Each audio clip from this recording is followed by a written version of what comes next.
Bonsoir à tous et bienvenue dans votre after du lundi, grandement consacré à l'analyse des résultats de la 8ème journée de National A qui aura été marquée ce week-end par la révolte des mal classés. Lucas Demerier est donc un visionnaire. Face à des Toulousains grandement affaiblis par l'absence de 4 titulaires, surtout dans le secteur intérieur, Lyon avait une chance inouïe de signer sa première victoire de la saison. Les Gones ont rempli le contrat en étant appliqués, amenés par un excellent Damani auteur de 36 points et rassurés par le retour de Djalali, faisant même preuve d'une adresse inhabituelle malgré un léger trou d'air dans le troisième quart-temps. Lyon a longtemps cru tenir en espérant une baisse de régime adverse, mais fatigués par des rotations limitées, ils n'ont finalement pas tenu la distance, craquant dans l'ultime période. Tout de suite, voici les réactions d'après-match dans l'after. Ça fait de bien après 8 matchs perdus, franchement ça fait trop de bien. Je suis très content aujourd'hui et je pense que ça fait de bien pour l'équipe parce qu'on a perdu 5 matchs, on aurait le gagné. On a fait perdu 5 matchs à 2 points, à 3 points et là ça fait trop mal pendant 8 matchs et je suis très content aujourd'hui. Je suis très content pour mes amis, pour tout le club. C'est vrai, Toulouse, il manque des joueurs, des très bons joueurs, mais on sait qu'il reste des bons joueurs à Toulouse. Et des beaux shooters, des joueurs en physique. Du coup, c'était pas facile pour nous. C'était pas facile on était 1 point, 2 points, 1 point, 2 points jusqu'à 4e quart-temps. Mais à la 4e quart-temps, cette fois, je suis très content parce qu'on s'est bien géré ce match. La suite, pour l'aller, ça va être un peu compliqué parce que la semaine prochaine, on va y aller à Mou. Oui, tout le monde sait la place de Mou. La semaine d'après, c'est le Canet. Mais quand même, ça n'empêche pas, on va y aller pour gagner. Un match de notre part. Beaucoup de déchets, mauvaise défense. Je pense que Lyon en voulait plus que nous. On n'est pas rentré dans le match comme je l'espérais. Je pense que Lyon a saisi sa chance. Ils ont joué ce qu'ils devaient faire ce qu'ils devaient faire, jouer leur jeu. Et nous, on a déjoué, on a douté. Et à partir de là, le résultat est là, 80 points. C'est pas possible.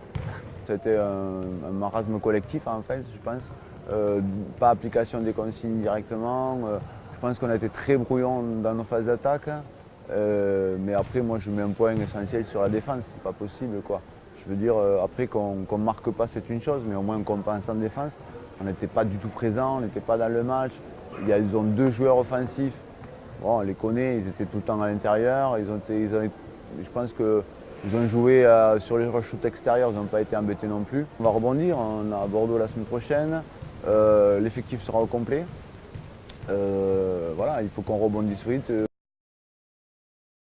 Passons maintenant aux autres résultats de cette 9ème journée en commençant par le match entre Lannion et le Puy-en-Velay. Sans cet Africain retenu à la canne, le Puy s'est fait piéger à Lannion où le tandem Etavar-Kiliveré a fait des étincelles avec 52 points cumulés. Malgré une grosse performance de Malcolm Wright, auteur de 27 points, les Auvergnats qui comptaient déjà 17 longueurs de retard à mi-parcours n'ont pas réussi à revenir par la suite devant des Bretons euphoriques qui restaient sur 4 défaites d'affilée. À Marseille et Saint-Avold ont marqué le pas en enregistrant une 3e défaite consécutive. Les Phocéens qui réalisent la bonne opération du jour en remontant à la 4e place à égalité avec Toulouse se sont détachés en seconde période et ont pu compter sur l'apport du jeune international espoir Alpéen qui a inscrit 24 points. Hier a encore confirmé son statut de leader en écrasant le promu Gennevilliers dans le Var. Les hommes de Jérôme Munieni avaient plié le match après 10 minutes de jeu en passant un sévère 26-8 d'entrée à des Franciliens privés d'Abdelak El Adaoui, incapables de tenir Abdel Bougania et Nicolas Jouancer qui ont respectivement inscrit 24 et 39 points. À Strasbourg, sans grande surprise, Meaux s'est imposé en dominant facilement les Alsaciens qui ont tenu jusqu'à la mi-temps où ils ne comptaient que 2 points de retard. Les champions de France ont mis ensuite un gros coup d'accélérateur après la pause. Ils se sont fait plaisir en partageant le temps de jeu et le scoring pour terminer à plus 31.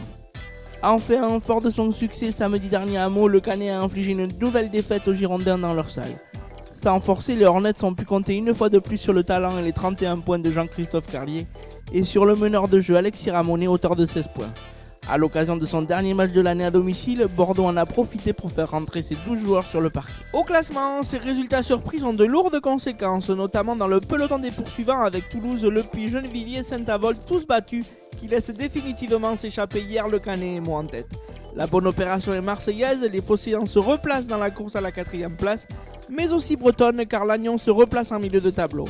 Quant à Lyon, il rejoint le Strasbourg et talonne maintenant Bordeaux dans la course au maintien.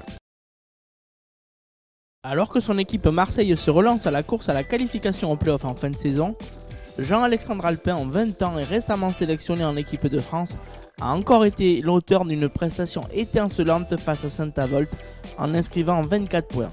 Il faut croire que quand Alpin va, Marseille va, c'est donc tout naturellement qu'il reçoit ce week-end le titre de MVP de la journée.